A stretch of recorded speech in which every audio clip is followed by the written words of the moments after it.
What is going on, my family? Your boy Demetrius is back with another Tekken 8 video, and here we are talking about everything that has been going on when it comes to Tekken 8 and the Tekken community ever since Heihachi Mishima was released.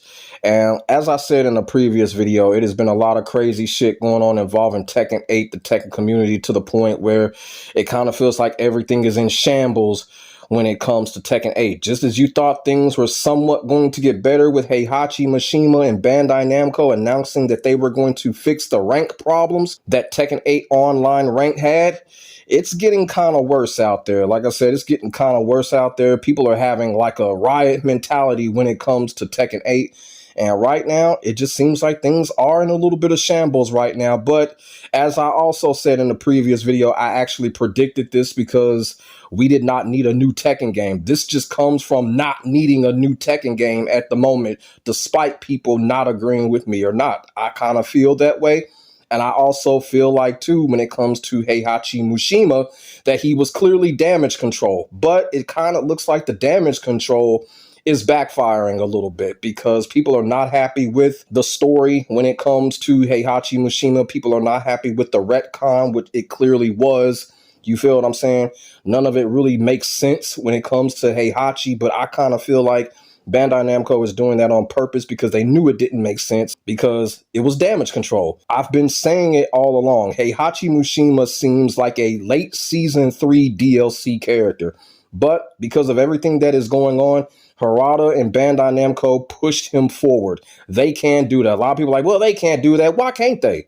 We don't know what's in their fucking offices. No motherfucking people can do whatever they want. They got supercomputers and shit up in there. They can make that shit happen. Trust me, they can. And I kind of feel like that's what it was. I feel like Heihachi Mishima was supposed to be a late DLC, and they pushed him up because of everything that's going on. Now, you know, there's a lot of things that I do want to cover when it comes to what's going on with Tekken 8 and the Tekken community right now. I really don't know where to start first. There's really no order in me talking about what I'm about to talk about, but you know, I'm going to ask y'all to bear with me because I am extremely sick right now. You know what I'm saying? Seasonal change. I got asthma. Y'all already know how it is. So I'm dealing with that shit right now. So y'all just need to hold on to my voice and bear with me. So I do want to start off when it comes to the story DLC because a lot of people are saying that the story DLC sucked. A lot of people saying that it was kind of 50-50, half and half. A lot of people don't really know what they want to think because a lot of things did not make sense when it came to Heihachi. You feel what I'm saying? And I understand all of that. Now, I gave the story DLC a 7 out of 10. And the reason that I gave the story DLC a 7 out of 10 because it looked good and we just got to be all the way honest. We got to be all the way honest. I don't care who the fuck comes on my comment section and hates.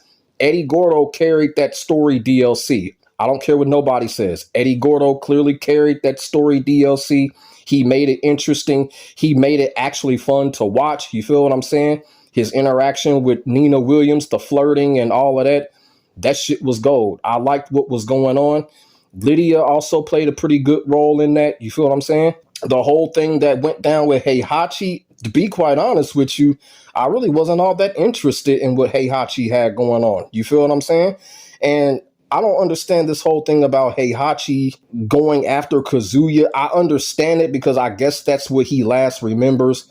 But clearly Heihachi is unaware of the battle. But there was like this cinematic flashback that Heihachi was getting. So he clearly knows that that battle happened. Like, I don't, it's just all confusing and shit like that. But for the most part, Heihachi does seem unaware of the battle that Jin and Kazuya have. And not only that, you know, when it comes to the story DLC, when it comes to Heihachi in general, the way that this whole thing happened, you know, we get on Mortal Kombat for copying Marvel. Bandai Namco is kind of doing the same thing right now. I said this in one of my videos that I did on Heihachi. It kind of seemed like Heihachi is being put in that X-Men Apocalypse role, and y'all can't tell me that's what that fucking DLC story felt like. It felt like X-Men Apocalypse, where Heihachi comes out and he's just dominating everything in his path. That was X-Men Apocalypse to the T. So just like NRS, Bandai Namco is copying Marvel as well. I seen that shit. It was to a T. X-Men Apocalypse to a fucking T. And I'm a Marvel fan. Even the way that DLC ended was like X-Men Apocalypse. The only difference is that Heihachi did not lose. So that's what I got to say about that story DLC. I gave it a 7 out of 10, not because of Heihachi, but because of Eddie Gordo. Eddie Gordo clearly carried that story DLC. Facts. And the same thing that I said about Mortal Kombat, I do expect them to make another story DLC. I expect both sides to keep making story DLCs like they bringing out DLC characters. I don't think right now, the way that Chaos reigns and the way that the Tekken 8 DLC has gone, they can't just stop right there because the conclusions were absolutely sad and terrible. Y'all feel what I'm saying? And as I said before, Eddie Gordo was the only reason to really even watch that DLC. He made it interesting. Everything else, I really had no interest in. I'm not saying that because I'm an Eddie main. Eddie Gordo literally carried that DLC story. They need to make another one. I expect Bandai Namco to make another one. If they don't, that just means they some lazy motherfuckers. But I want to move on to the next topic when it comes to the turmoil that's going on, when it comes to Tekken 8. And that is the whole microtransaction shit that's going on with the stage and a couple of other things. Now, I'll be first to say this is some fucked up shit that's going on. That's been done by Bandai Namco, making people pay for a stage. It kind of reminded me back in Tekken 7 where they made people pay for frame data. Y'all remember that shit back in Tekken 7? And the Tekken community went crazy over that, and rightfully so. Frame data should be in the game when the game is released. That is no brainer. Frame data should have been there. And in Tekken 7, it was not, and they made people pay for it. Now, flip side, Tekken 8, now they making people pay for a stage. This is what I'm going to say about this. I'm not going to pay for a stage. Fuck that shit. Tekken 7, I didn't pay for no fucking stages. I only paid for the characters that I wanted. You feel what I'm saying? And it's going to be the same thing for Tekken 8. I'm not going to pay for that Heihachi stage. You know what I'm saying? I don't care how good the stage looks. And to be quite honest with you, we really don't need to pay for the stage, because if it's anything like Tekken 7, if you played Tekken 7 online, you were going to go on those stages anyway. You feel what I'm saying? The only thing about it is that we can't choose the stage when we're offline. Y'all feel what I'm saying? That is the only thing. I'm just going off of what I experienced with Tekken 7. I didn't buy any of the stages in Tekken 7. Let's just say the Noctis stage. I never bought that stage, but every time I played Tekken 7 online, they gave me the stage. You know what I'm saying? If someone that you're playing may have bought the stage or whatever, you're still going to play on the stage. So people, just don't fuck with that stage. Don't buy the stage, because 9 times out of 10, when you play Tekken 8 online, you're going to come across the stage anyway. You feel what I'm saying? If someone buys that stage that you come across, you're going to get put on that stage anyway. It's just the only thing is you can't play the stage offline. So it's not worth buying. It's not worth purchasing. I'm not going to do it, because the reason why I'm not going to do it is because Eddie Gordo's Tekken 3 suit, the iconic Faishka Tekken 3 suit, has been released. You feel what I'm saying? I'm going to pay for that because that's what I've been ranting about the last couple of months. So it's like a either or. I'm going to pay for my outfit for my main character, and I'm just going to say, fuck the fucking stage shit. I'm not paying no $5 for a fucking stage. And like I said, there's going to be some people that are going to do it. Is it fucked up on a part of Bandai Namco? Yes, it is. But as I said in the previous video, you know, the best thing to do is not to fuck with it. And I'm not going to fuck with paying for no stage when it comes to Tekken 8. I'm just going to pay for my outfit, and I'm just going to say fuck everything else when it comes to these microtransactions, like I've been saying. The microtransactions can go to hell. It's just like, I don't think about it. I don't care. They can put out all this other bullshit or whatever. I don't care about it. I'm not going to fuck with it. You feel what I'm saying? That's the best advice that I have for people. Just don't fuck with it. But yeah, making people pay for a fighting stage is pretty fucked up. You feel what I'm saying? Just like Bandai Namco made us pay for frame data back in Tekken 7. All of it is fucked up. And when it comes to microtransactions, look, microtransactions are only going to get worse. Microtransactions are not going to go anywhere. Every single known company in gaming is doing it. And guess what? We just going to have to face the facts that this is what these companies are banking on. Bandai Namco's doing it. Capcom's doing it. NRS, EA, Ubisoft. You feel what I'm saying? Everybody's doing it. Every fucking body's doing it. Rockstar Games is on top of that fucking list with the whole shark cards and shit. Everybody's fucking doing it. It's not going anywhere, people. You feel what I'm saying? So when it comes to microtransactions, it's just one of those type of things. It's just like, hey, just don't fuck with it. That's the best way that I can put it. And next, I want to discuss the whole thing with Harada making this whole apology tweet and stuff like that, saying that he is going to reconsider his role when it comes to the development of Tekken, or, you know, I guess you could say decision making, whatever is going on. And I have my own personal thought, my own personal opinion about this whole letter that Harada had issued out on Twitter. Now, a lot of people are saying it's cap. A lot of people are like, okay, you know what? At least he's trying and stuff like that. Everybody got their own opinions when it comes to Harada and when it comes to this letter that he basically tweeted out to the community. But I want people to stop and really think about something right now. You know, the thing about it is, Harada, this whole thing that you just did, this whole Twitter message, this whole letter that you issued out to the community, you should have did this shit a long time ago. Harada should have did this shit a long time ago. We get on Ed Boon for bullshit. I'm going to call Harada out on bullshit. Harada should have been done did this. You know where Harada should have issued this at? When that fucking base roster got fucking leaked. Harada should have said this shit then. So why does Harada come out now and get a pass for it? I'm sorry. Harada is a cool guy. Yeah, he's Japanese Jesus. But this shit right here is too fucking late. It's too fucking late. Harada should have been done did this. This whole fucking letter that he wrote out, he should have been done did this. After the base roster got leaked, the data mining, he should have been done it. He should have been done it almost a fucking year ago. So no, Harada doesn't get a pass for this one. He doesn't get a pass for this one. Now, is he telling the truth about everything that he is saying in this letter? Of course he is. But this is too late. He should have did this shit a year ago when that base roster got leaked. And what he's talking about, he should have reevaluated it when that base roster got leaked.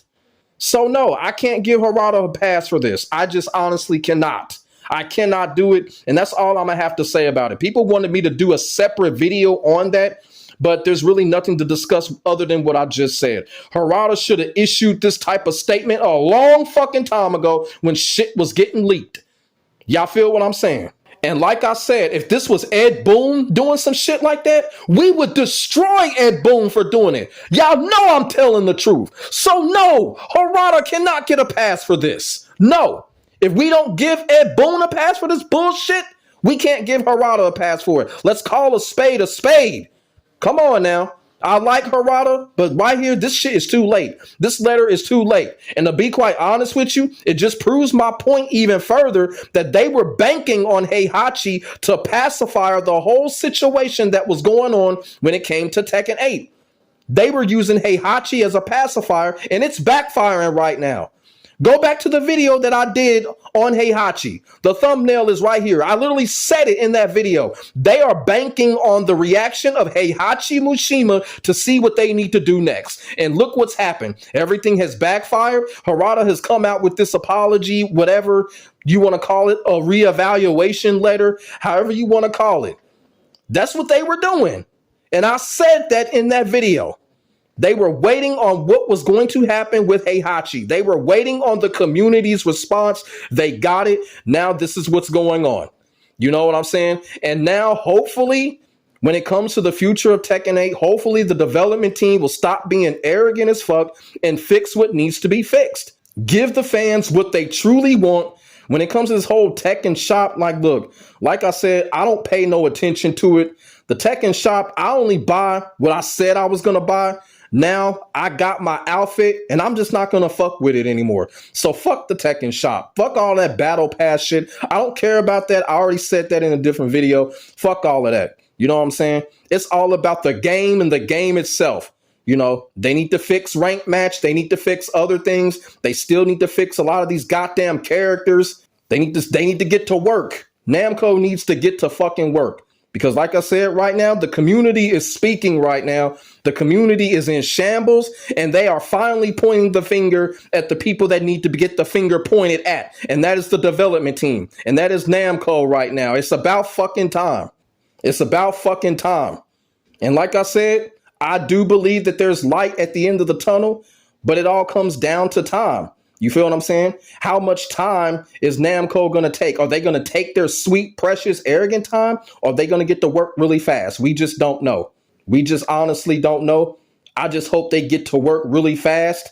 I hope we see major improvements about time they release the last DLC character for season 1, which I do believe is going to be Anna Williams, because Harada once again is bringing Anna up. I don't understand why he's doing that. And Harada is really playing with fire right now when it comes to Anna Williams. I'm like, look, you once again, you make another tweet talking about Anna, and there's another DLC slot left.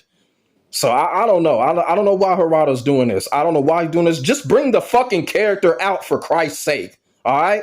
Why is it that he's always bringing out Anna every time it's time to mention another character? Why? I don't get this. I don't get it. I don't get it. Somebody in the comment section, please let me know.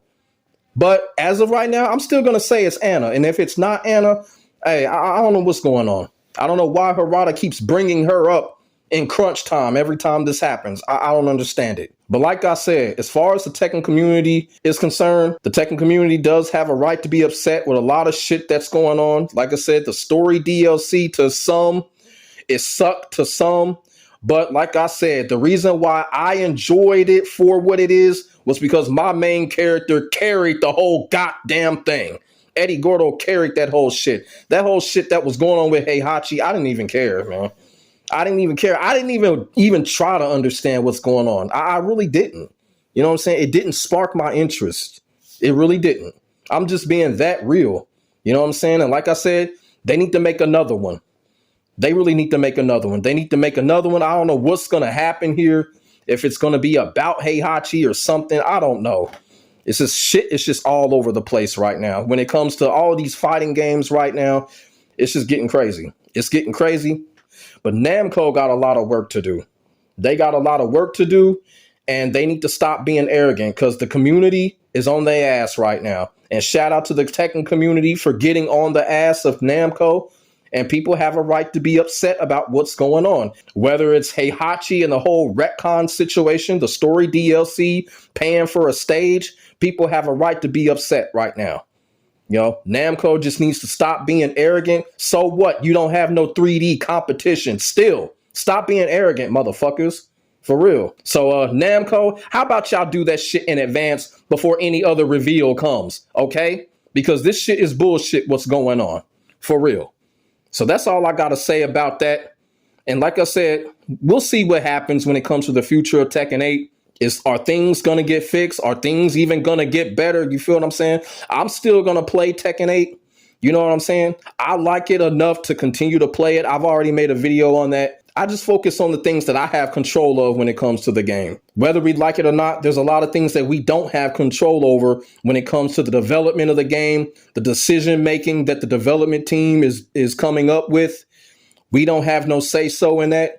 And all we can do is voice our opinion and hope that these arrogant motherfuckers will listen to us. Sometimes they do, sometimes they don't. But like I said, when it comes to this Heihachi situation, I was right. I was right. It was damage control. It was damage control, and it was a pacifier situation. And I don't think it's working out right now. I don't think it's working out right now. Of course, Heihachi is going to be used when it comes to Tekken 8 Online. He's going to get used like crazy until he gets nerfed, which I don't think he'll get nerfed, but we'll just have to see. But let me know what y'all think in the comment section below about the turmoil that's going on with Tekken 8. And like I said, the Tekken community has every right to be upset right now when it comes to everything that's going on with Tekken 8 and Tekken in general. Because right now, you know, like I said before, I still think the future is bright. But I just kind of feel that Namco just needs to get off of their ass. They need to get off their ass, and they need a pop in the mouth. They really do. And I think right now that's what the community is doing. Or else Harada wouldn't come out and make that fucking letter, something that he should have did a whole fucking year ago when that roster got leaked. Now he's coming out and doing it. So let's just see if that's progress. So make sure y'all like, comment, and subscribe to your boy for the hottest Tekken 8 action on the internet, period. My name is Demetrius. I will get back at you in the next video. Do me a real good favor. Get this video to 100 likes because voices need to be heard in times like this. And y'all know that is the motherfucking truth. God bless. Stay safe. I am out. Peace.